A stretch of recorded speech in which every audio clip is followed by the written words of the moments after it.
Ang last stop natin, isang magulong eskinita sa Quiapo, kung saan nakatindig pa rin hanggang ngayon ang itinuturing na tahanan ng mga Katipunero, ang Bahay Nakpil Bautista. Nagsilbi kasi itong tirahan ng ilang importanteng tao sa ating kasaysayan, gaya ng kinilalang lakambini ng Katipunan na si Gregoria de Jesus o Oriang, ang byuda ni Supremo Andres Bonifacio, na kalaunan pinakasalan ng musician at composer na si Julio Nakpil. Ang mga natira dito were directly active participants in the history of the Katipunan.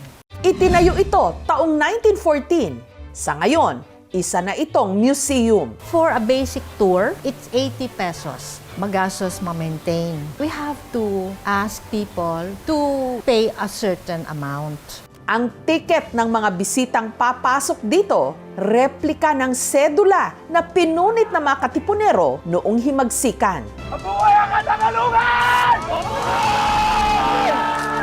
Sa itaas, may 4 na malalaking silid na pinapresko ng bintanang gawa sa Capiz. Kapansin-pansing hindi lang bahay ang naipreserba rito, pati na ang mga sinaunang kasangkapan. Narito ang ilang gamit ni Oriang.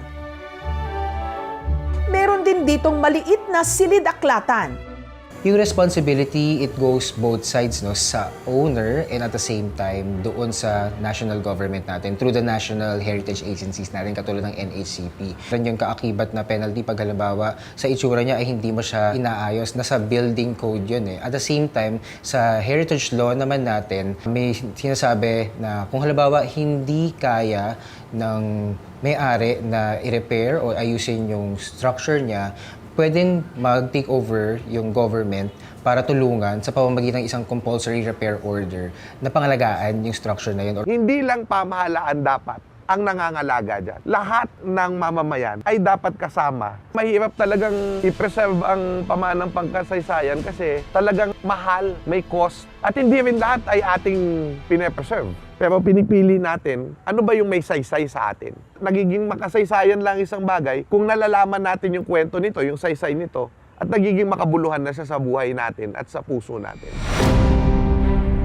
Ang mga lumang istrukturang ito, patunay na ang ating mga bayani at mga kilalang personalidad noon, hindi lang mga tauhang nailimbag o naisusulat sa mga libro, kundi nabuhay at tumindig bilang Pilipino. Mabuhay ang Katangalungan! Pero anong pagpapahalaga ba ang naibibigay natin sa kanila kung sa ganitong sitwasyon natin sinasariwa ngayon ang mga iniwan nilang alaala?